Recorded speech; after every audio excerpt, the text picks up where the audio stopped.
Bonjour à toutes et à tous et bienvenue pour cette nouvelle vidéo Eh bien aujourd'hui je vais vous parler de quelque chose qui est d'actualité mais qui apporte encore une fois de plus sur la table ce que l'on appelle la laïcité. Je veux parler des tenues vestimentaires des écoles. Vous savez que ce sujet est revenu aujourd'hui sur la table, mais on va dire motivé par plusieurs problèmes, en partie des problèmes liés à la religion, plus particulièrement avec le voile islamique, etc.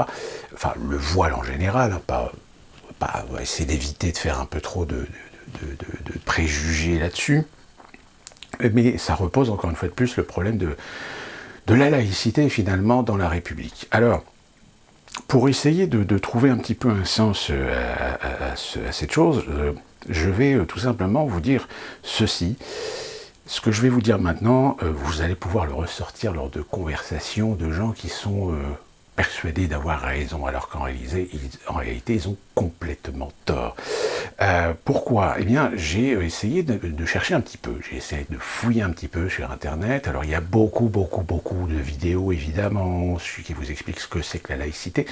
Sauf que le problème, c'est que dans ces vidéos, il y a la moitié des informations qui manquent, et deuxièmement, ce sont souvent des vidéos, alors certaines sont assez objectives, mais encore une fois, tournent un petit peu autour du pot sur le fait que l'interprétation que l'on fait très souvent par rapport à l'évolution des mentalités, à l'évolution des politiques, à l'évolution de la société, eh bien, influe considérablement sur la perception de ce qu'est la laïcité. Et puis d'autres vidéos qui, elles sont complètement engagées pour vous assommer, pour vous convaincre d'une définition, pour vous convaincre d'un principe, alors qu'en réalité, le principe est beaucoup plus compliqué et beaucoup plus fastidieux qu'il ne le paraît. Alors, quand on parle de laïcité, évidemment, le point de référence qui est souvent utilisé, c'est la fameuse loi du 9 décembre 1905, cette fameuse loi de séparation de l'État et de l'Église, et plus particulièrement des églises, entre guillemets. Alors déjà, de fait, on va mettre les choses au point sur ce qui concerne cette fameuse loi de 1905. Elle apporte, on va dire, une base, un pilier sur la façon de concevoir, je dirais, le juste compromis des choses entre le pouvoir, c'est-à-dire l'État, l'application de l'État, l'application des lois, la gestion des lois, la gestion de la société par l'État, qui dit l'État, le peuple, au sein de la République, et les libertés religieuses. Mais attention, la première faute qu'en général on peut entendre dans certains médias, c'est qu'on omet toujours de dire une chose très importante concernant cette loi de 1905, c'est que cette loi n'a jamais été anticléricale. C'est-à-dire qu'elle n'a jamais voulu supprimer la religion de l'espace public. Elle n'a jamais voulu interdire la religion dans l'espace public. Elle a simplement imposé l'idée d'arrangement, de consensus. Alors c'est pour cette raison que, en règle générale, quand vous avez des gens qui disent « oui, mais je rappelle la loi de 1905, séparation des... » Oui, sauf que ça, c'est la base, c'est le principe. Dans la réalité de fait, eh bien, on constate que c'est pas du tout la même chose. Pourquoi ? Alors, pour être plus précis concernant cette loi, eh bien, on va dire que la loi de 1905 est une exclusion de l'Église dans l'exercice du pouvoir politique ou administratif, et en particulier de l'organisation de l'enseignement. Voilà ce que l'on peut retenir de la loi de 1905, c'est une exclusion finalement de l'influence de l'Église. Et quand on dit Église, évidemment, encore une fois de plus, certains jouent un petit peu sur les mots en disant oui, mais quand on parle d'Église, on parle de l'Église catholique, etc. Non, c'est d'une manière générale, l'Église, entre guillemets, c'est ce qui représente la représentation de la religion. On pourrait dire pour les musulmans la mosquée, pour les juifs on pourrait dire la synagogue, etc. Mais la mosquée et la synagogue sont les églises de ces religions. Après, c'est une question d'interprétation, de terminologie. Et donc, de fait, cette loi de 1905, par exemple, a incité au fil du temps à revenir sur la laïcité, à reconcevoir la laïcité et à mettre des règles à cette laïcité, mais encore une fois, toujours dépendant, on va dire, de certaines influences politiques et idéologiques. Alors, les derniers manuels, on va dire, de cette laïcité imposaient par exemple que dans les écoles, il n'y ait pas, alors là on parle de l'enseignement, qu'il n'y ait pas de menu confessionnel, qu'il n'y ait pas de subvention à des cultes, qu'il n'y a pas de crèche de Noël dans les espaces publics de la République, les espaces publics, c'est-à-dire par exemple les mairies, dans les institutions de la République, et donc la présence de signes distinctifs religieux, de fêtes religieuses, dans les mairies comme dans les lieux publics municipaux. Voilà ce que institue la laïcité, ou on va dire la réglementation qui est aujourd'hui celle qui doit être appliquée en tout et tout lieu. Sauf que, alors déjà, on a une exception. La Première Guerre mondiale va énormément utiliser les indigènes. Les indigènes, c'est évidemment tous les gens issus des colonies, dont plus spécifiquement en provenance d'Algérie, et évidemment ce qui va permettre à la France d'avoir un regard un peu plus précis sur les musulmans. Parce que les musulmans en France, à moins de vivre dans justement ces colonies où la religion musulmane était omniprésente, en France, l'islam c'était quelque chose d'assez inconnu, pas très bien maîtrisé par l'ensemble de la population. Et après la Première Guerre mondiale, étant donné qu'on a utilisé pas mal alors il y a eu les tirailleurs sénégalais par exemple, et on a utilisé pas mal de gens qui sont issus de ces pays de confession musulmane, eh bien pour les remercier finalement par reconnaissance, on a tout simplement en 1920 fait une entorse à cette laïcité, c'est-à-dire qu'on a financé la construction d'une mosquée, la fameuse mosquée de Paris. C'est une des rares fois où on a autorisé sur le denier public la construction d'une mosquée pour les musulmans. Mais d'une manière générale, le financement ou l'acceptation de signes distinctifs, de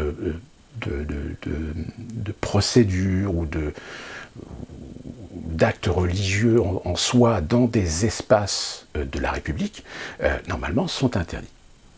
Sauf que vous allez me dire, oui, mais moi j'ai pu voir que dans certaines communes, dans certaines collectivités locales, les salles des fêtes, par exemple municipales, sont louées parfois par des gens, par des associations qui ont très clairement des activités religieuses.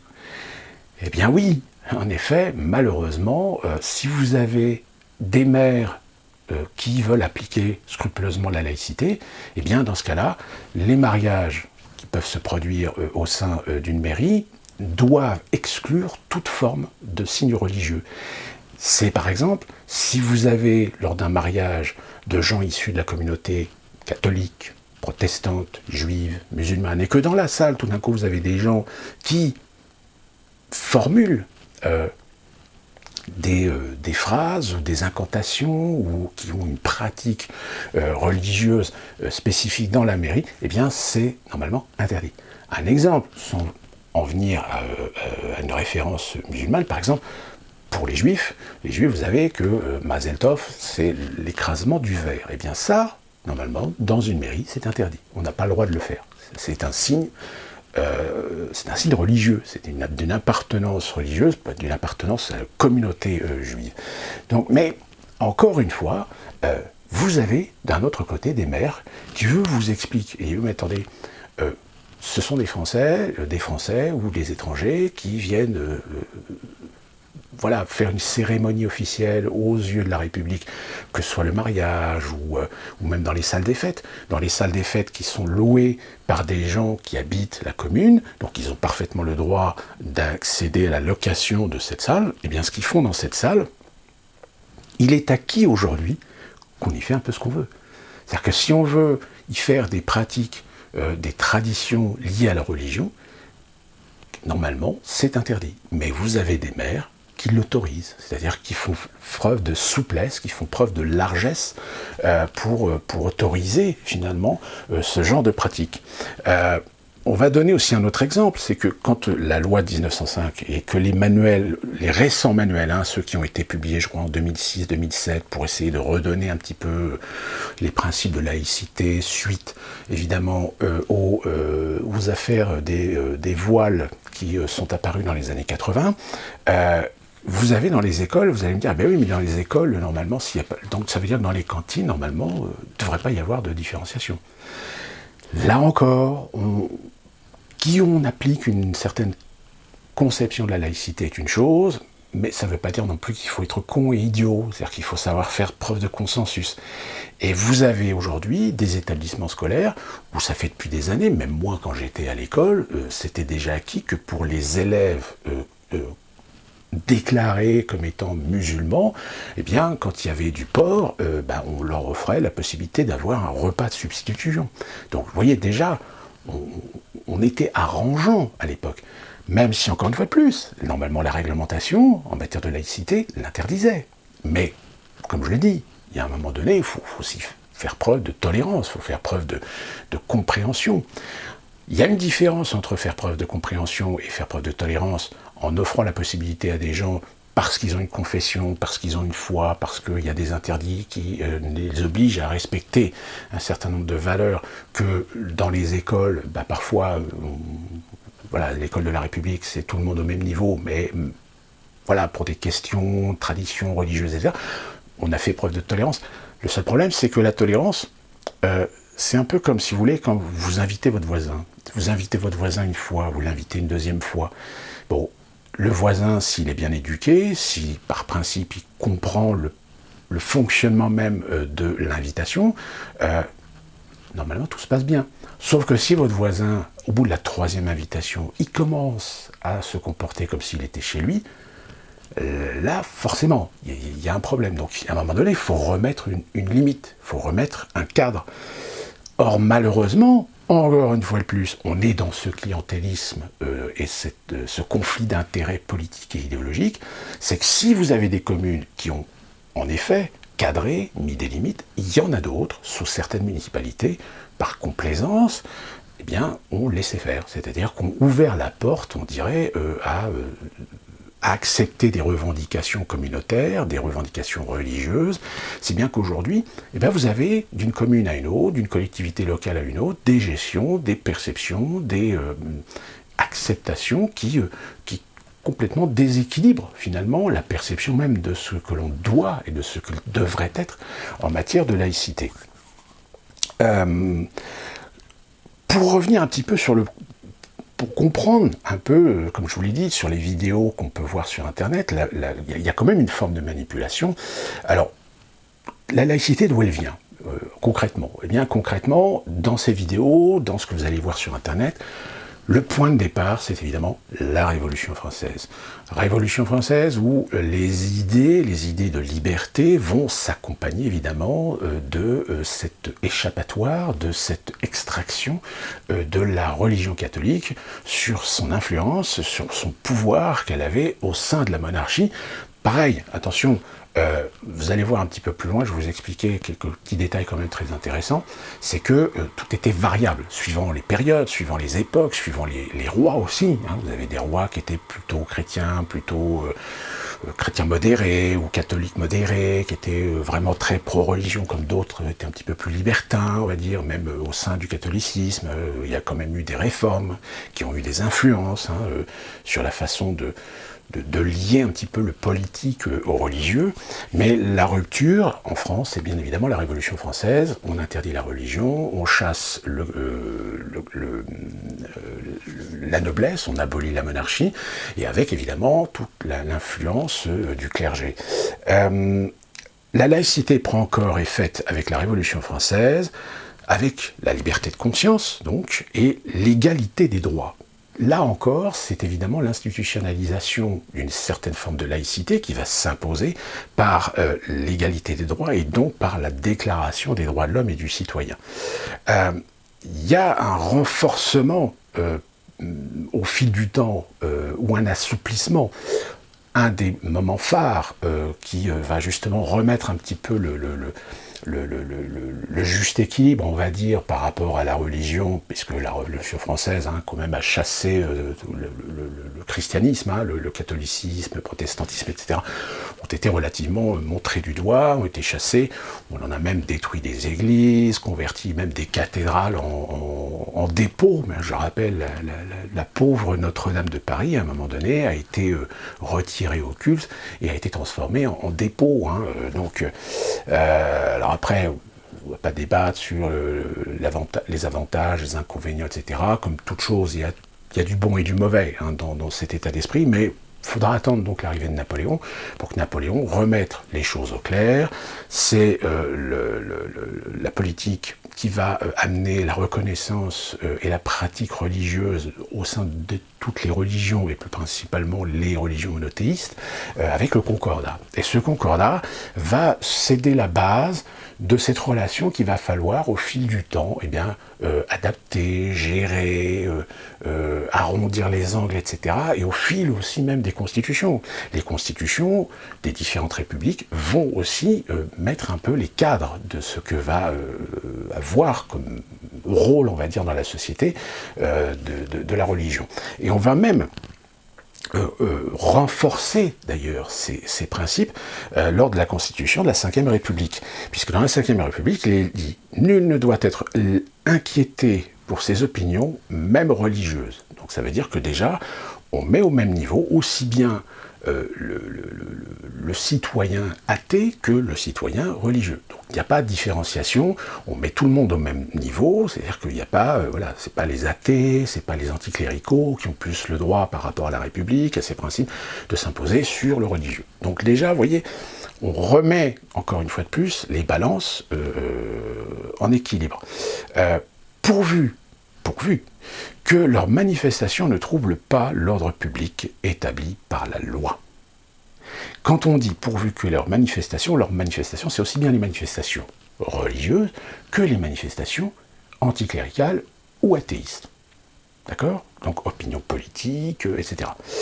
À savoir que avant le renforcement de la Ve République, c'est surtout l'enseignement qui a été le plus, je dirais, le sujet le plus sensible, parce que l'enseignement, c'est quand même là où on forme, on donne des compétences, des connaissances, mais aussi qu'on façonne le citoyen.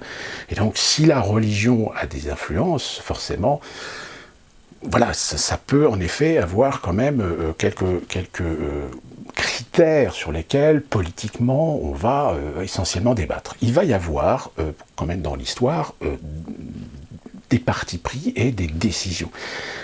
Par exemple, concernant l'enseignement, c'est-à-dire la laïcité dans l'enseignement, dans le principe de l'enseignement dans l'espace public, c'est-à-dire donc l'éducation, ce qu'on appelle l'éducation nationale aujourd'hui, c'est-à-dire l'enseignement public, plus communément appelé, vous avez le 28 mars 1882 un traité qui va, ou un loi, un décret, je ne sais plus exactement la dénomination, qui va déterminer que l'instruction doit principalement tourner autour de la morale et du civisme, donc morale, pas forcément religieuse, quoique la morale s'inspire énormément des bases religieuses, mais dans le civisme même, je veux dire, la morale et le civisme et la morale sont intrinsèquement inclus l'un dans l'autre. Il ne peut pas y avoir de civisme si on n'a pas des notions morales, et il ne peut pas y avoir de morale si on n'a pas d'instruction civique. C'est le juste équilibre des choses, et complété le 30 octobre 1886 par une laïcité absolue dans les personnel et dans les programmes de l'éducation nationale. C'est-à-dire que là, ce deuxième décret va obliger les enseignants à être totalement partial, c'est-à-dire à être totalement objectifs et ne pas faire preuve de subjectivité par rapport à leurs propres opinions religieuses en particulier. Donc ça veut dire quoi ? Ça veut dire que les enseignants n'ont pas le droit, par exemple, d'avoir des signes distinctifs ou de défendre un concept ou une idée. Alors, et là, j'entends très loin, oui, mais dans les écoles publiques, on a du catéchisme. Encore une fois, on ne peut pas renier l'histoire de la France. L'histoire de la France est profondément ancrée dans le catholicisme, profondément influencée par la religion catholique. Et donc, de ce fait, on a laissé une sorte d'espace pas privilégié, mais une sorte d'espace à la religion catholique pour pouvoir enseigner dans un cadre bien défini le catéchisme au sein de l'école publique. Mais attention, cet enseignement du catéchisme est optionnel, il n'est pas du tout obligatoire. La preuve en est, c'est que je pense qu'aujourd'hui, il y a beaucoup de lycées et de collèges qui n'enseignent plus le catéchisme, parce que voilà, c'est quelque chose qui a fini par être passé de mode, on va dire. Donc, à partir de là, si vous voulez, la loi 1905, en effet, a son importance, mais vous allez voir un petit peu plus tard que c'est pas même le Concordat, même la Révolution française, la laïcité revient de beaucoup plus loin que cela. En ce qui concerne les particularismes, parce qu'évidemment, comme toute chose, il y a toujours des particularismes. En 1905, vous avez deux territoires qui, aujourd'hui, ne rentrent pas dans le cadre de la loi de 1905. C'est l'Alsace et la Lorraine, tout simplement parce que lorsqu'on a voté cette loi de 1905, l'Alsace et la Lorraine étaient allemandes. Elles étaient allemandes. Et donc, ont bénéficié et bénéficient toujours aujourd'hui du fameux concordat, c'est-à-dire le respect des pratiques religieuses, même à la limite dans l'espace public par tradition. Et ce principe de concordat en ce qui concerne l'Alsace et la Lorraine a été entériné le 1er juin 1924. Donc c'est pour cette raison qu'aujourd'hui, l'Alsace et la Lorraine ont ce statut particulier où les crèches, par exemple, ont le droit de figurer sur l'espace public. Vous avez également des exceptions. Vous avez des exceptions qui, elles, ont été régies par la loi du 6 février 1911, qui sont l'ensemble des territoires outre-mer. En effet, les territoires outre-mer ou les départements outre-mer ont aussi ces particularités. Alors, la loi 1905 ne s'applique pas aux territoires et départements d'outre-mer, à l'exception, comme je vous l'ai dit, par la loi du 6 février 1911, de la Guadeloupe, de la Martinique, la Réunion, Saint-Barthélemy et Saint-Martin. Donc ces îles-là, elles, ont un statut particulier qui s'assimile à une certaine laïcité, mais ne dépendant pas de la loi 1900. Et en revanche, ce n'est pas le cas d'autres territoires et départements où là, ça s'applique, un certain nombre de ces départements s'applique le décret Mandel qui date de 1939 et dont d'ailleurs vous avez également une autre spécificité, celle de la Guyane. La Guyane est toujours régie en matière de laïcité par une ordonnance royale qui date de Charles X, qui avait été signée le 27 août 1828. Donc vous voyez, en matière de territorialité, on a des différences qui dépendent évidemment des contextes historiques. Encore une fois, nous revenons au contexte historique, et qui fait que déjà, on a déjà des particularismes. Et ces particularismes, finalement, vont à l'encontre de la généralisation que l'on veut parfois faire de la laïcité.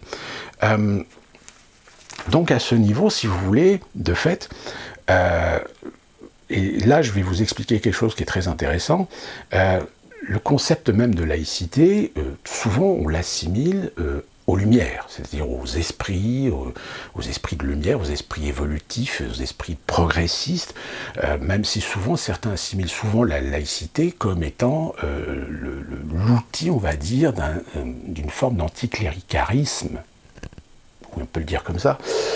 Et de ce fait, l'interprétation est toujours relativement dévoyée, selon ce que l'on veut interpréter, ou ce que l'on veut que les gens comprennent par rapport à la définition, aux origines de laïcité. Sauf que vous allez voir que ce qui est très intéressant, c'est que la laïcité va en fait trouver ses origines bien plus loin que la Révolution française. Si je vous dis que finalement, les premières ébauches, les premières idées de laïcité dépendent de la chrétienté.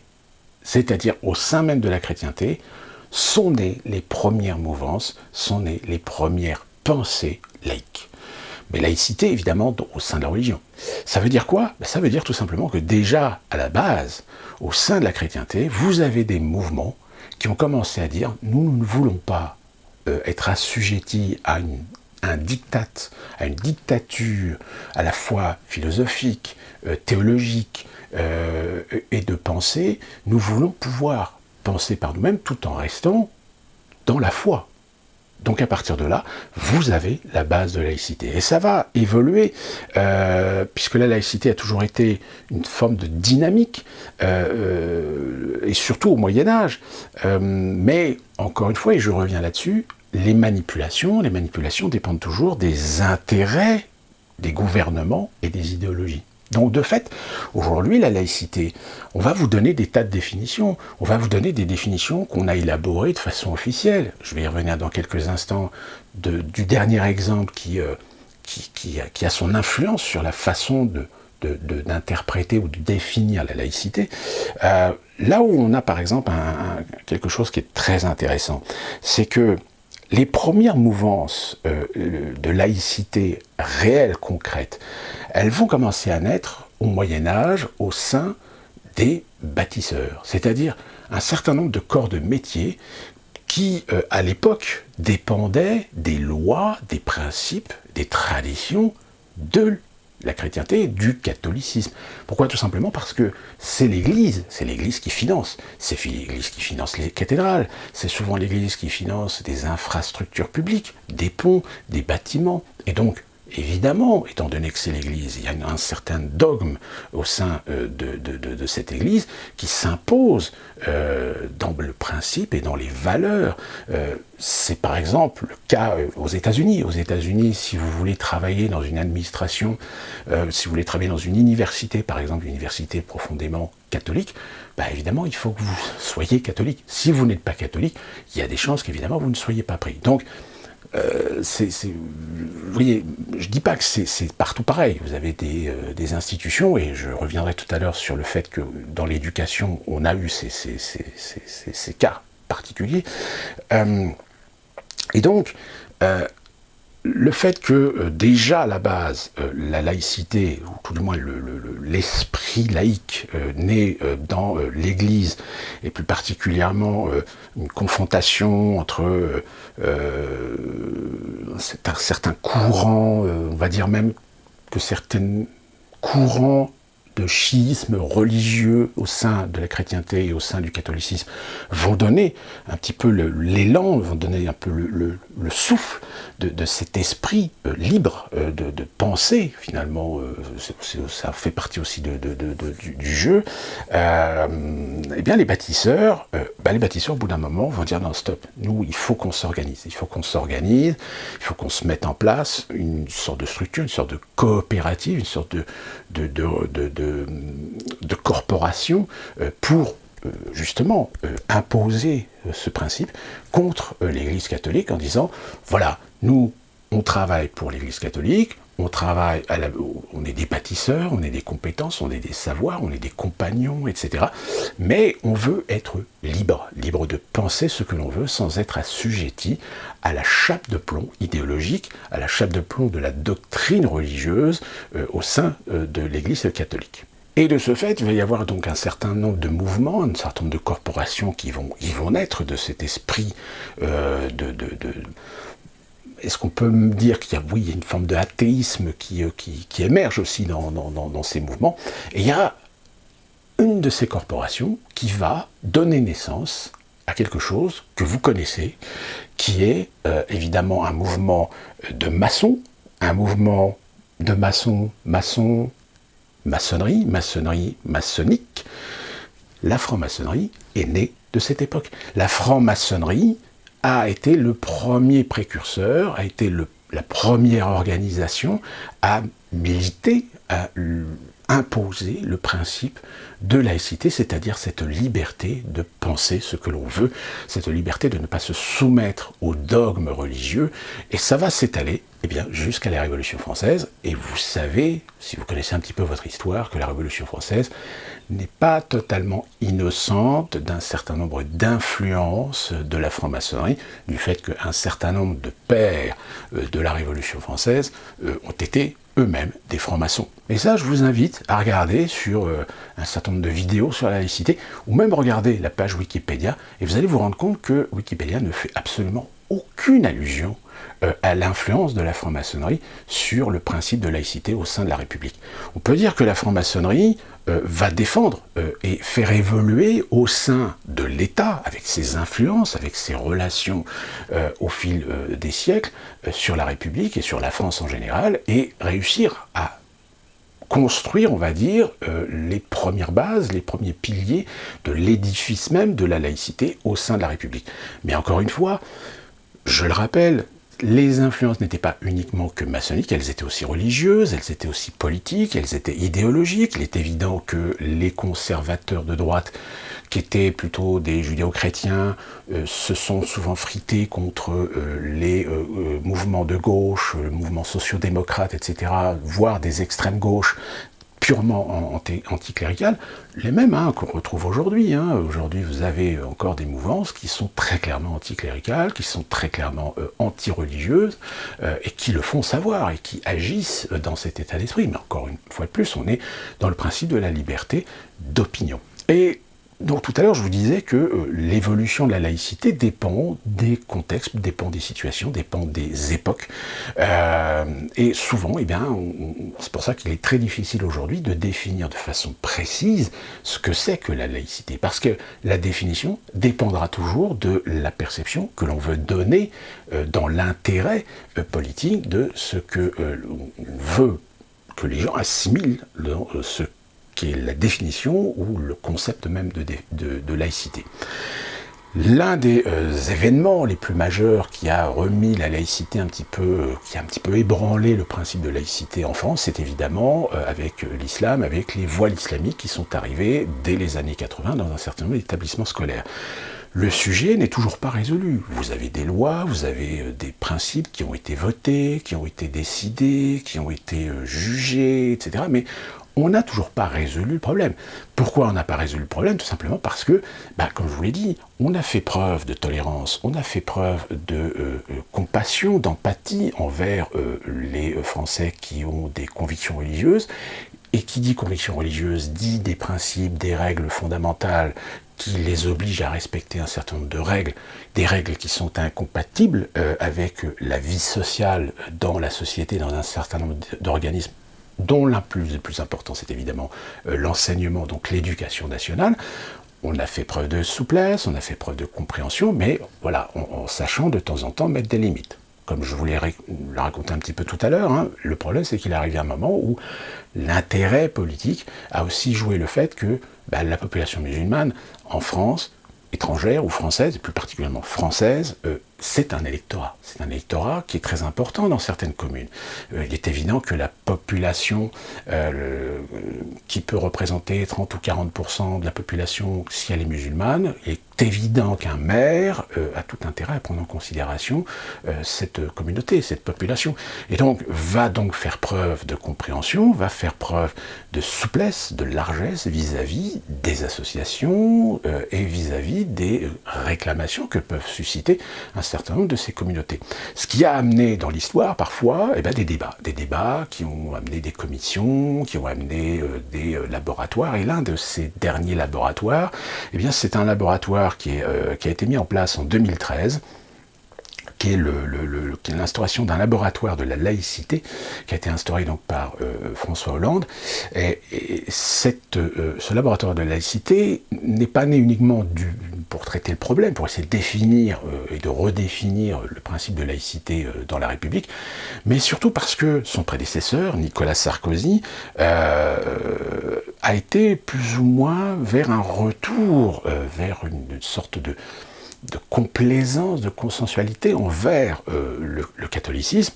Je rappelle que Sarkozy, ça a été le discours de Latran, ça a été le discours de Riyad, ça a été le discours de Paris, lors de la visite de Benoît XVI, où Nicolas Sarkozy a très clairement voulu remettre en avant le côté d'influence catholique dans l'histoire et dans la société française. Il faut savoir donc que ce laboratoire, on se dit, voilà, c'est bien de mettre un laboratoire en place pour définir. Sauf que le problème, c'est que le contenu de ce laboratoire, et partisan. Pourquoi? Tout simplement parce qu'il était doté d'un président et d'un rapporteur général, nommé évidemment par la majorité en place, 4 parlementaires, mais 4 parlementaires de la majorité en place, et complété par 7 membres de droit, donc 7 membres de droit, c'est-à-dire des gens, des hauts fonctionnaires souvent liés à tout ce qui est réglementation, constitution, etc., mais encore une fois choisis pour suivre l'idée, et de 10 personnalités, ce qu'on appelle les personnalités qualifiées, c'est-à-dire, voilà, ça peut être des philosophes, ça peut être des sociologues, ça peut être des politologues qui ont su démontrer leurs compétences par un certain nombre de recherches, un certain nombre de rapports, etc. Et tout ce petit monde, a tout simplement essayé d'élaborer des principes, des règles pour essayer de redéfinir la laïcité. Sauf qu'évidemment, ça n'a pas du tout fonctionné. Encore une fois, parce que ce qui a énormément joué en défaveur, je dirais, de ce laboratoire, c'est tout simplement le voile islamique, et puis les signes religieux émanant de professeurs comme de parents au sein de l'école. En effet, là-dessus, il n'y a pas eu de consensus de trouver, c'est-à-dire qu'on a établi des règles, mais comme ça arrive très souvent, on dit les choses sans les spécifier, sans les définir, sans les cadrer, et on se déporte sur la responsabilité d'une décision de tiers. C'est-à-dire que, voilà, on dit c'est préférable que, il vaudrait mieux que, par principe, nous voulons que, mais tout conflit, tout cas particulier, si des plaintes, s'il y a des... Hop, on se réfère à des juges, on se réfère à la justice, on se réfère à la loi, on se réfère au Conseil constitutionnel pour statuer sur des cas particuliers. Sauf que les cas particuliers se sont tellement démultipliés que de toute façon, au bout d'un moment, on a laissé tomber. Donc la dernière grande polémique qui a suscité un débat assez important, c'est en dehors de l'apparition évidemment des problèmes liés à la religion musulmane, en réalité l'un des derniers grandes batailles finalement de la laïcité, pour la laïcité, ça a été évidemment le problème des écoles privées en France. L'école privée en France, jusqu'à la fin des années 70, c'était l'apanage de l'Église catholique. Souvent les écoles privées, c'était des écoles catholiques. Et ce problème a souvent été débattu au sein des différentes républiques, et plus particulièrement sur la période post-Seconde Guerre mondiale.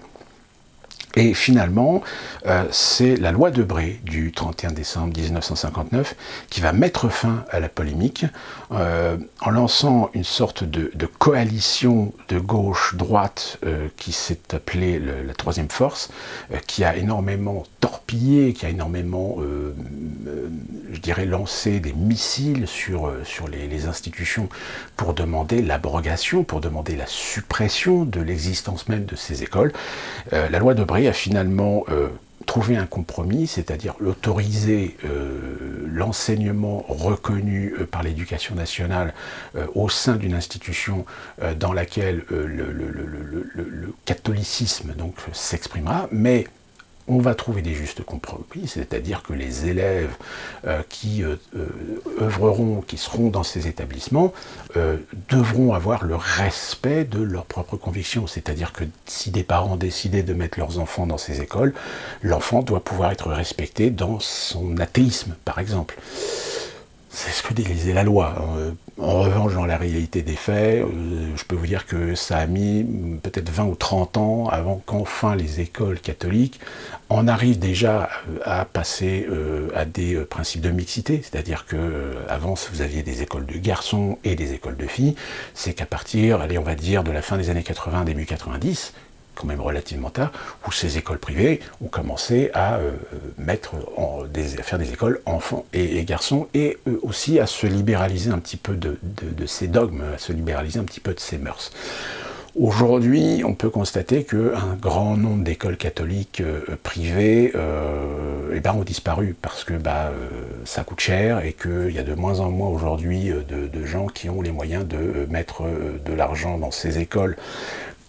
même si certaines avaient une réputation de donner un enseignement de qualité, même encore aujourd'hui, il existe encore des écoles catholiques, des écoles privées en dehors de religion, etc., et qui attirent énormément aujourd'hui un certain type de parents, souvent des parents qui ont les moyens et qui préfèrent s'assurer que ces écoles catholiques qui offrent des enseignements de qualité eh bien, mettent leurs enfants dans ces écoles parce qu'ils considèrent que l'école publique, suivant les endroits où ils habitent, voilà, je veux dire, le fait d'utiliser des fausses adresses pour mettre son enfant dans une école publique de meilleure qualité que celle où les parents habitent, c'est pas une légende, c'est une pratique qui est séculaire, qui se fait depuis très très longtemps.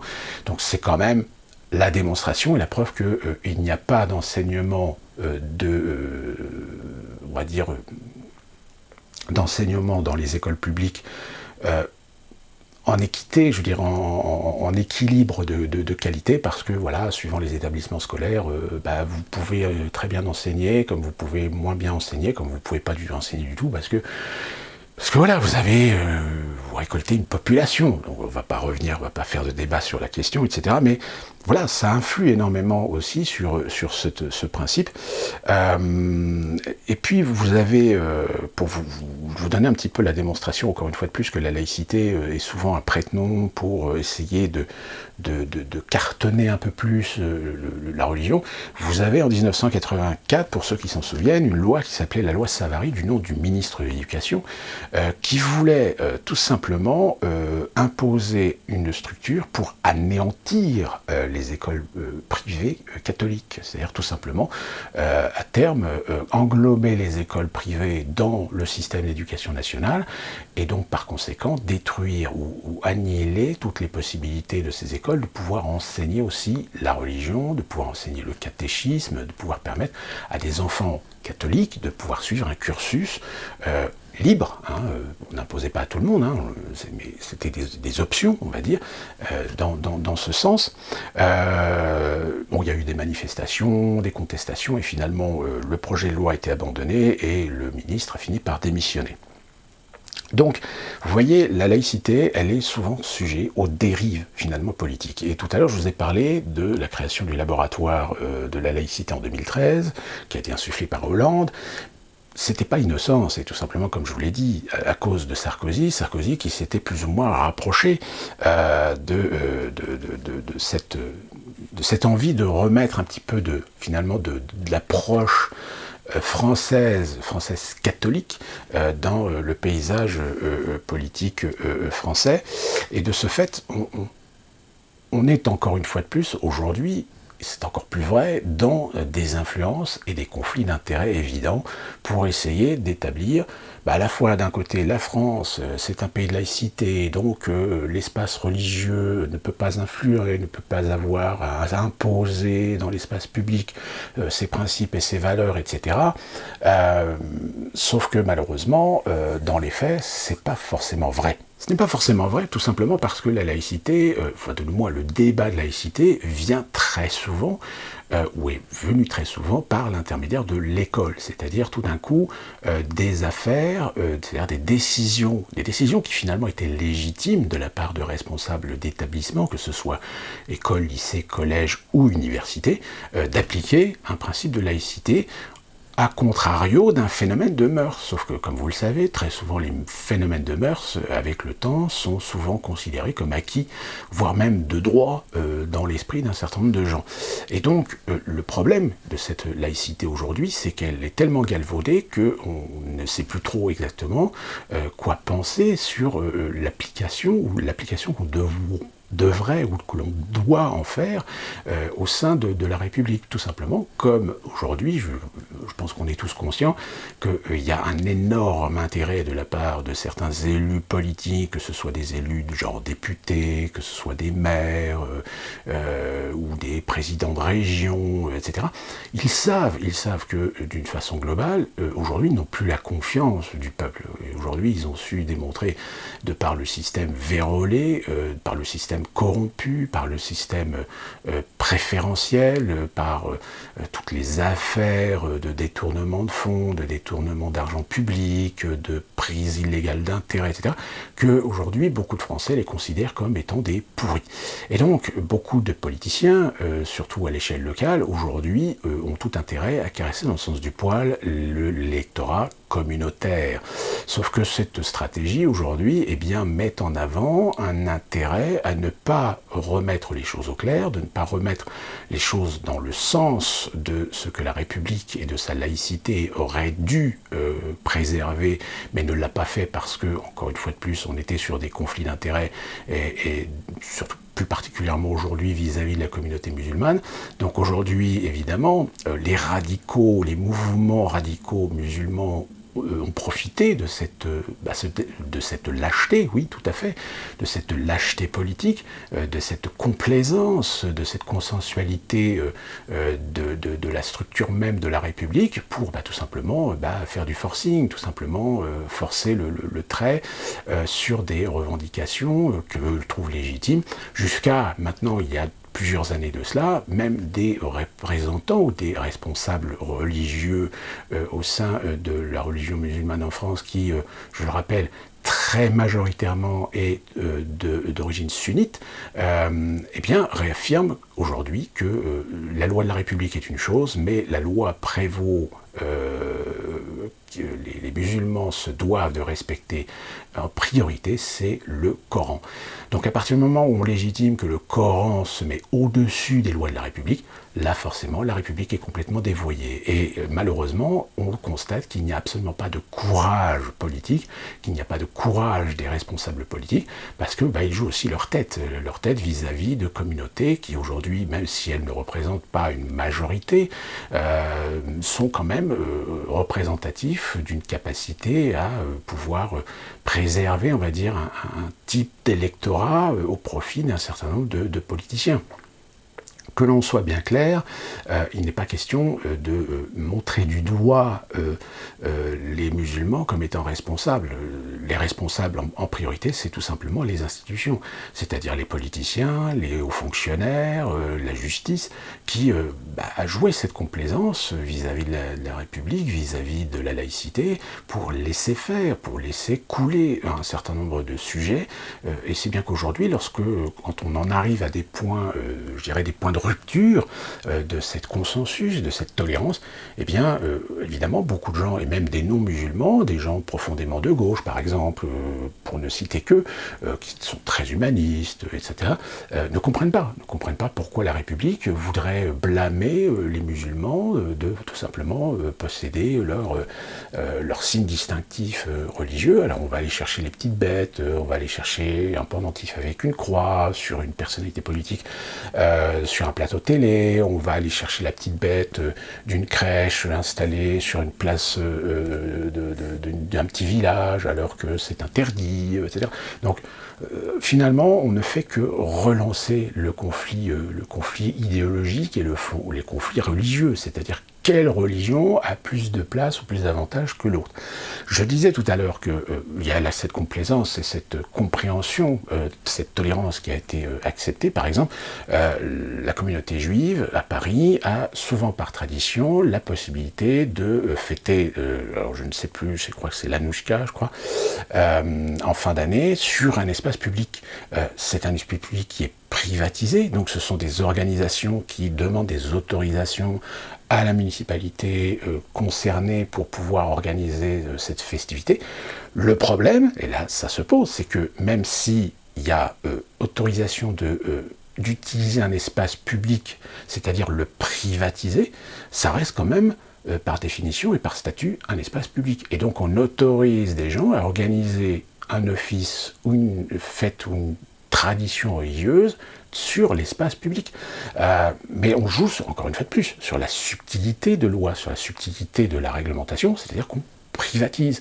À partir du moment où on privatise un espace public, légalement, eh bien dans cet espace public, les gens ont le droit de faire ce qu'ils veulent. Donc c'est pour cette raison, par exemple, qu'il y a eu, il y a quelques années, je crois, proche, je crois, des Trocadéro, de la place du Trocadéro à Paris, un espace qui a été légalement privatisé pour organiser une Anouchka. Donc évidemment, les gens citoyens français comme vous et moi qui voient ça, qui disent mais je croyais que normalement la République, laïcité, etc.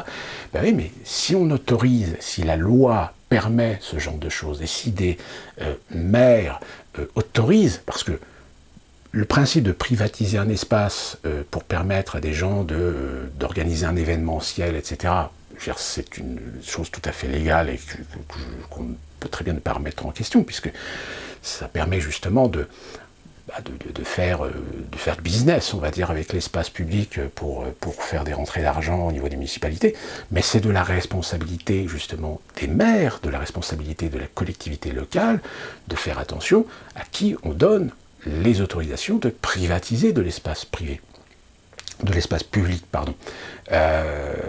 Donc à partir du moment où, lorsque vous avez des municipalités qui autorisent les privatisations pour des célébrations de la religion juive, en face, vous avez la communauté musulmane qui dit nous aussi, on a le droit de faire des demandes de privatisation d'espace pour organiser une festivité, pour organiser une fête de l'Aïd, pour organiser des prières, des trucs comme ça. Donc vous voyez, à partir du moment où on autorise, on fait de la largesse, de la souplesse, et c'est souvent octroyés à titre individuel, c'est-à-dire par des maires qui utilisent en fait leur position pour tout simplement légiférer sur la façon d'octroyer la privatisation d'espace dans l'intérêt d'une communauté, dans l'intérêt d'une pratique religieuse, etc. Le problème, c'est que ce maire se met alors, en assume la responsabilité et que là, dans ce cas-là, c'est aux citoyens, c'est aux résidents, c'est aux électeurs, de manifester et de faire un processus et d'engager un processus pour mettre ces maires en face de leurs responsabilités vis-à-vis d'un principe de laïcité qu'ils sont censés respecter. Parce que la laïcité, c'est pas exclure les dogmatismes religieux dans la société civile, c'est aussi avoir un outil d'équilibre dans la société, d'équilibre dans la République. Sauf que, comme je vous l'expliquais et je vous ai donné des tas d'exemples, c'est que malheureusement cet équilibre est complètement dévoyé, complètement déséquilibré, pour des intérêts politiques, pour des intérêts idéologiques, pour des préférences aussi. Ne soyons pas dupes sur la question. Et ce qui fait qu'aujourd'hui, aujourd'hui, où est-ce qu'on en est avec la laïcité ? La laïcité est complètement démunie. La laïcité aujourd'hui en France, elle est en lambeaux. Alors, je vous le répète, vous pouvez aller voir sur YouTube, vous avez des tas de vidéos de gens qui vous expliquent, non, la laïcité, c'est presque quelque chose de dogmatique, etc. Mais ça sert, évidemment, la sauce idéologique d'un certain nombre de gens. Ça sert l'idéologie des anticléricaux, ça sert l'idéologie des gens d'extrême droite, ça sert l'idéologie des conservateurs qui veulent qu'il y ait une reconnaissance du catholicisme dans l'histoire française, donc dans le patrimoine français, ce qui est une chose acquise, mais après, on ne peut pas se servir de ça comme pour revendiquer une position dominante par rapport aux autres religions. Si la République, d'une manière générale, ne lui crachons pas dessus, à essayer de faire en sorte de trouver un juste équilibre justement par rapport à ces représentations religieuses, oui, évidemment, il y a un moment donné où quand on met ça entre les mains de gens qui, à un moment donné, ne jouent pas leur rôle, ne jouent pas leur responsabilité d'élus ou de politiciens ou de gouvernement pour faire respecter un certain nombre de principes et de règles et de transiger, c'est-à-dire de prendre des décisions fermes et définitives tout en acceptant, comme je vous l'ai dit, l'exemple du halal, l'exemple du porc dans les écoles, etc. Là-dessus, je pense que tout Français, un tant soit peu, on va dire, équilibré, un tant soit peu honnête, acceptera. On ne va pas non plus punir des gens qui sont dans une tradition, dans un dogme religieux, les obliger à faire le contraire de ce que leur religion leur impose. Il faut savoir à un moment donné être souple. Mais cette souplesse, c'est pareil, il faut qu'elle ne déborde pas, il ne faut pas qu'elle nuise non plus à un principe fondamental de laïcité dans la République. Or aujourd'hui, on est dans une situation où la laïcité est certainement sur le point de complètement exploser. D'où ce débat aujourd'hui qui revient, d'ailleurs c'est pas la première fois qu'on en avait parlé, mais ça s'était assez atténué, etc. Mais aujourd'hui, le code vestimentaire à l'école, eh bien oui, le code vestimentaire à l'école aujourd'hui a été complètement dévoyé. Pourquoi? Parce que, encore une fois de plus, des responsables d'établissement n'ont pas su à un moment faire respecter un principe, qui est le même principe d'ailleurs dans les entreprises, c'est la tenue correcte exigée. Sauf qu'on joue sur les mots, c'est-à-dire que c'est quoi une tenue correcte? C'est quoi la définition de tenue correcte? Encore une fois, je veux dire, le progressisme a voulu jouer la carte du non-dit, c'est-à-dire de l'incapacité aujourd'hui de définir ce que c'est qu'une tenue correcte exigée pour autoriser les libertés de s'habiller n'importe comment, etc. Donc, je suis désolé, je vais peut-être vous sembler un petit peu radical, mais je pense qu'en France, le retour d'une tenue comme on les voit dans certaines grandes écoles ou dans des écoles anglo-saxonnes, d'ailleurs l'influence anglo-saxonne, on a aussi le même principe, on voit des élèves qui ont des tenues, alors, dans les pays qui font partie du Commonwealth, ou qui ont été d'influence d'anciennes colonies britanniques, etc., ils ont gardé ce principe. Je pense qu'en effet, au moins peut-être jusqu'au collège, peut-être voire jusqu'au lycée, imposer une tenue. L'avantage de la tenue, je suis désolé, c'est de mettre tous les élèves au même niveau. C'est-à-dire que là, on ne fait plus de différenciation. Et là, on est dans un principe de laïcité absolue. C'est-à-dire que vous soyez musulman, juif, chrétien, protestant, que vous soyez bouddhiste, que vous soyez d'origine maghrébine, noire africaine, etc. Évidemment, en dehors de la couleur de peau, mais socialement, le statut social de l'élève, est unique. C'est-à-dire qu'il n'y a pas de différenciation. C'est-à-dire qu'il n'y a plus je suis gothique, oui, mais moi je suis romantique, oui, mais moi je suis un hardos, oui, mais moi je suis un rappeur, etc.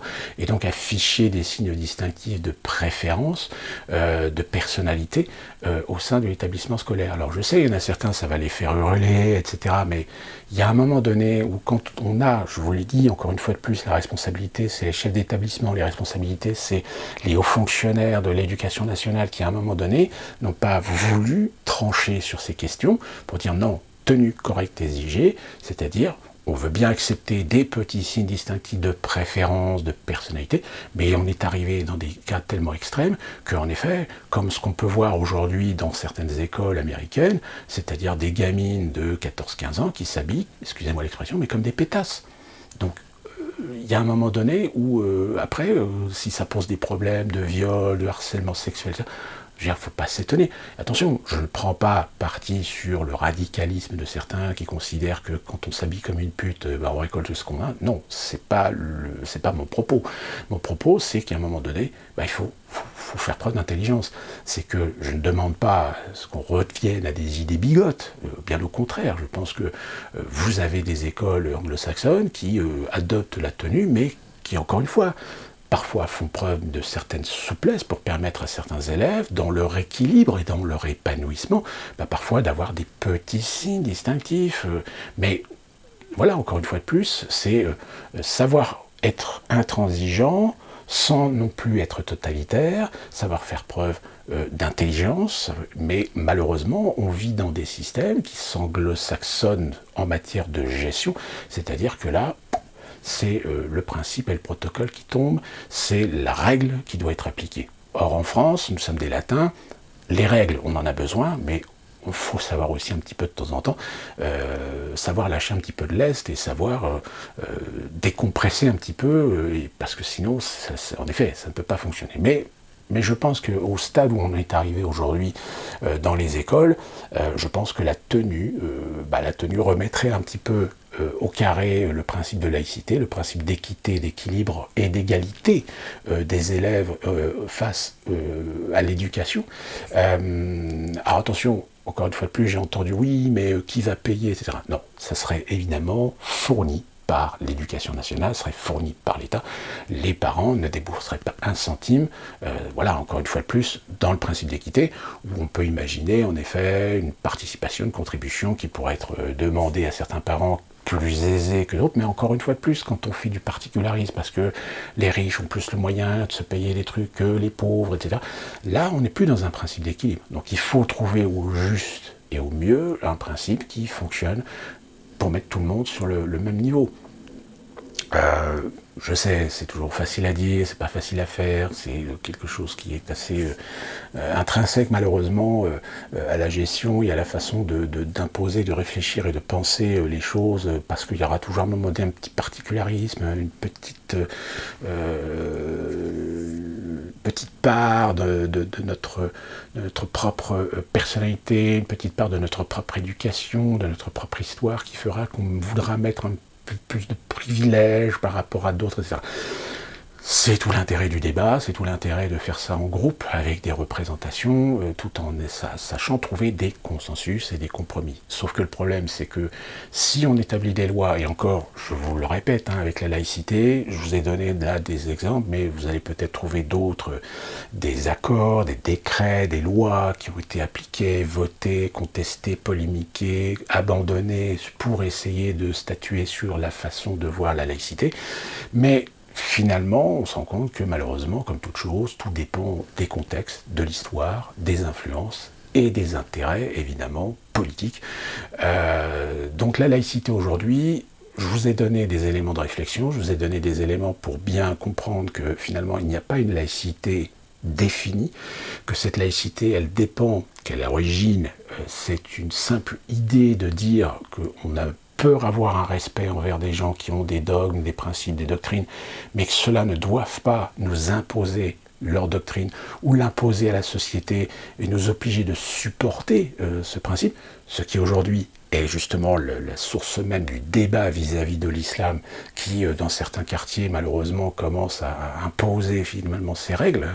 On va pas revenir sur les différents indices et éléments. Je pense qu'aujourd'hui, il y a eu suffisamment d'actualité pour justement, à un moment donné, s'interroger et savoir se poser les bonnes questions.